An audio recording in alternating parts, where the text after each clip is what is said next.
everyone, and happy Easter. I'm Trey, and I am so pumped for what's about to happen. Now, before we get started, there's only one thing you need to know. Easter Jam is for everybody in your family.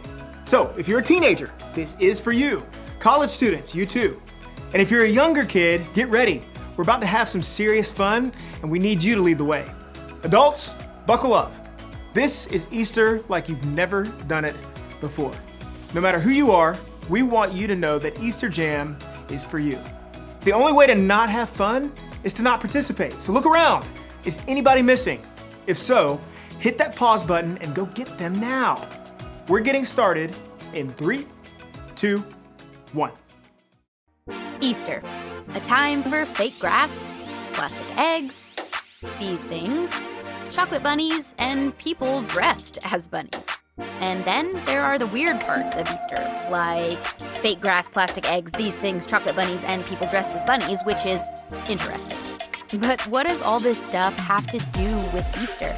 And if this holiday is about more than candy and wearing uncomfortable clothes to church and lunch with your relatives, what makes Easter happy? Okay, hear me out. There are only two kinds of people in the world. People who love these things, and people like me. I just don't get it.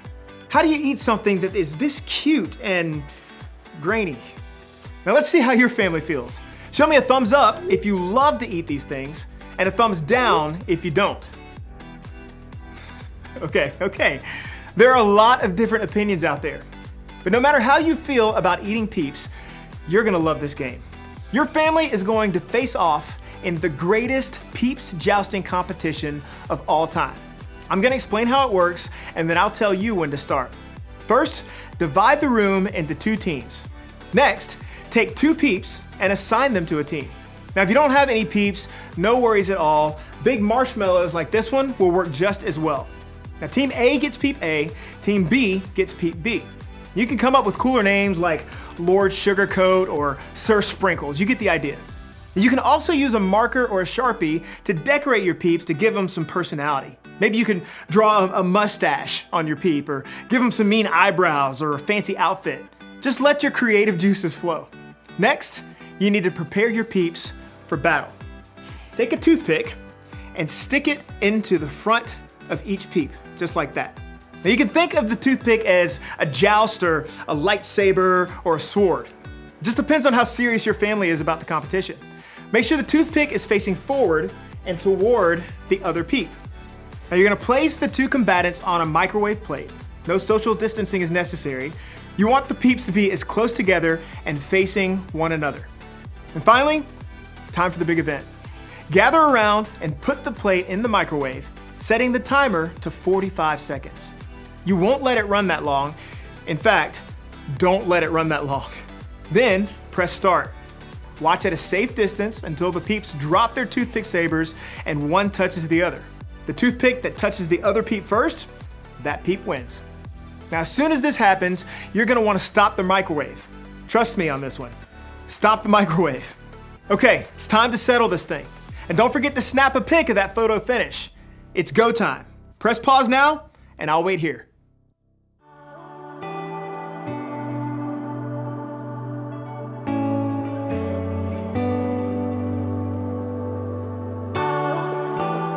How did it go? Who won? I want pictures. You can post them with the hashtag EasterJam2020. Now, I have to admit, this was a lot more fun than I thought. And also, this happened. Jeez. All right, you ready for another game? For this one, you need a laundry basket and socks. Lots of socks. Clean or dirty, doesn't matter, as long as they have a match. Now, if you need to, go grab those things now. Press pause. I'm gonna go wash my hands, and then I'll explain the rest.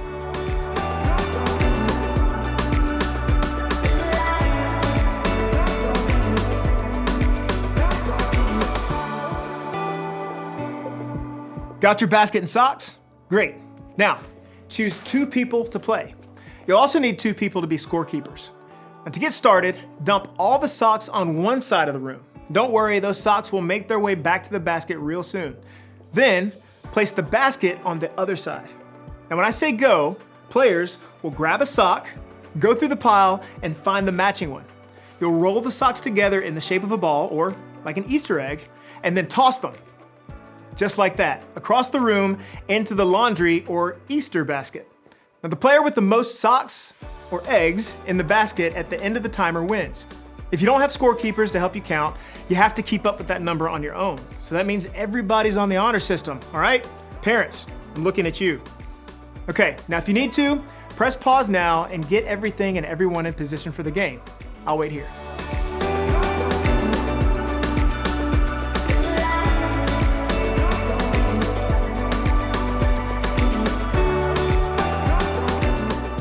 Everybody ready? Great. We're putting a countdown timer on the screen right now, and this Easter egg throwdown is happening in 3, 2, 1, go!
All right, families, come back over here. Come on back.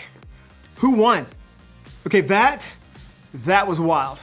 And whoever won gets socks. Okay, just kidding. But adults, make sure whoever won the challenge gets a special treat today. Now, I hope you're having fun so far. We're celebrating because today is Easter. And if you don't know the whole story of Easter, that's okay. Today we'll talk about what makes today, maybe more than any other day, a happy day. But before we get there, I know you have a lot of family and friends who would love to hear from you. And to make that happen, you have a few options. Pause this video and pick one of the challenges on the screen to wish your peeps a happy Easter.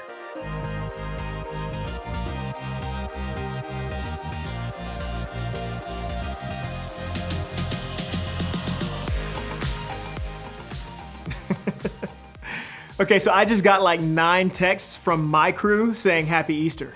Thanks, fam. Real nice. Now, even though we're celebrating a little differently than we have in past years, that's okay. Easter is still happy. And that's not just because of peep wars or Easter baskets or chocolate bunnies, although those things are awesome. It's still happy because of what happened thousands of years ago at the first Easter. It's the world's most powerful story, and yet it's so simple. So simple that it can be told with laundry. In the beginning, God created everything. He formed people in His very own image. But then, we turned away from God. Sin entered the world, like a dark stain. Still, God loved us so deeply that He made a plan to rescue us. At just the right moment, God sent His very own Son, Jesus, to live among us. Jesus healed hearts, and minds, and bodies. Thousands gathered to hear Him teach. Instead of giving lots of new rules, Jesus turned things upside down by making it simple. Love God, love others. After 3 years of traveling and teaching, Jesus and His disciples entered Jerusalem to celebrate the Passover feast. Huge crowds gathered to welcome Him. But while the crowds cheered for Jesus, the religious leaders made plans to arrest Him. He was turning their world upside down, and they wanted Him gone. As Jesus celebrated the Passover meal with His friends, He told them that He would be leaving, but would return.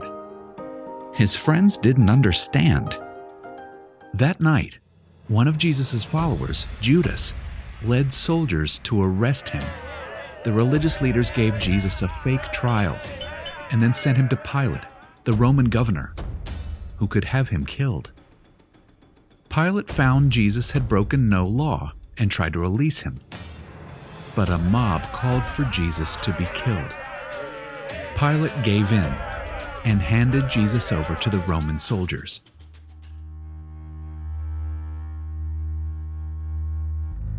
Jesus was forced to carry the heavy beams of his own wooden cross.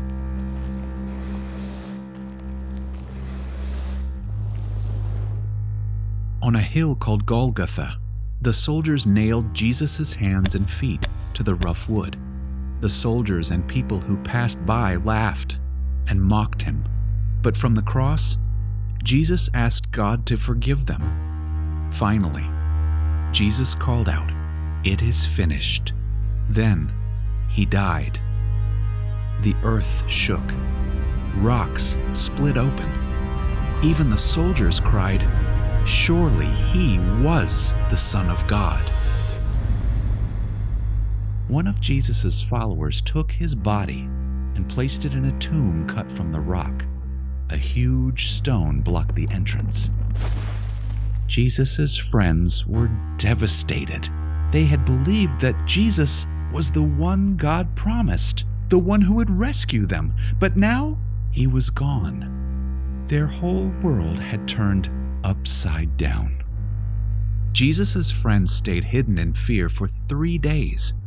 But early Sunday morning, Mary Magdalene, a close friend of Jesus, hurried to the tomb. She planned to anoint Jesus' body with special spices. As Mary neared the tomb, she saw the stone had been rolled away. The tomb was empty. Mary turned to see a man standing near. She didn't recognize him until he said, "Mary." It was Jesus, alive. Jesus told her, "Do not hold on to me. I have not yet ascended to the Father. Instead, go to those who believe in me." Jesus, God's Son, became like us to lay down his life. Through God's power, he defeated death for all of us, and sin was washed away. One day, he's promised to return, so we can live with him forever.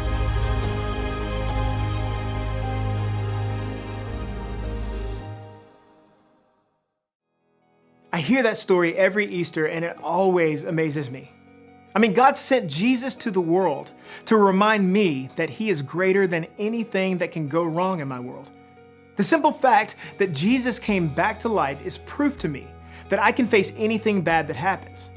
I like to think about it this way. I can because Jesus is alive. I can keep loving because Jesus is alive. I can be brave because Jesus is alive. I can have hope because Jesus is alive. Here's an idea. Take a few minutes and add to this list of things you can do because Jesus is alive. Answer this question as a family. How would you fill in the blank? I can because Jesus is alive. Pause the video while you discuss. And when you're finished, meet me back here.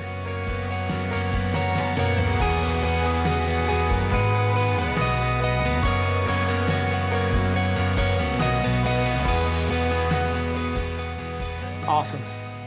I love conversations like these because remembering what God has done in the past helps me to trust him with what's going on in my life right now. I hope that's true for you too. And I hope you spend the rest of the day making happy memories with your family. To get you started, here's one last challenge. Now for this one, you'll need to decide who is the technology genius at your house. Maybe it's a step-parent or an aunt, or maybe an 8th grader. Either way, decide who that person is now. Got it? Awesome. Now, as soon as this video is over, I want you to go outside and take a family Easter photo. You can be dressed up or you can be in your PJs. It can be totally normal with smiling faces or silly with one of those filters that turns your face into a bunny rabbit. No matter how you do it, take a family photo and make it awesome. Then share it to social media.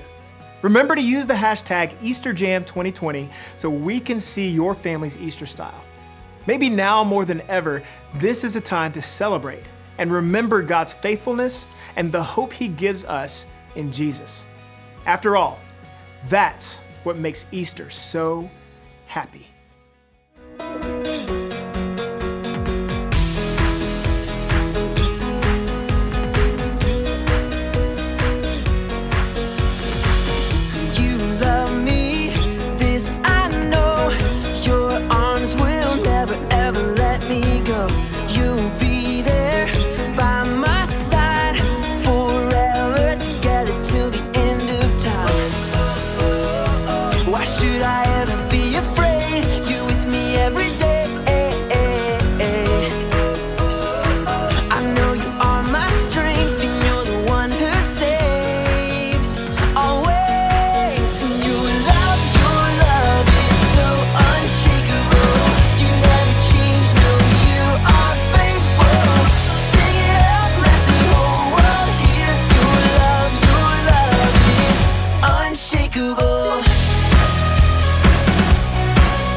You are here, moving in our midst.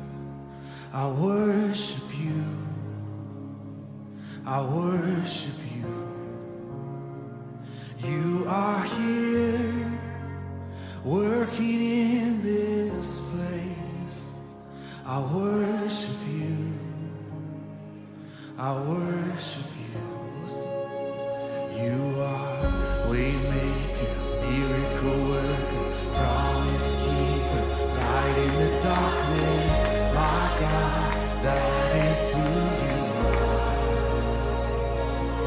You are waymaker, miracle worker, promise keeper, light in the darkness. My God, that is who you are. You are here, touching every heart. I worship you, I worship you. You are here, healing every heart. I worship you, I worship you. You are here, turning lives around.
light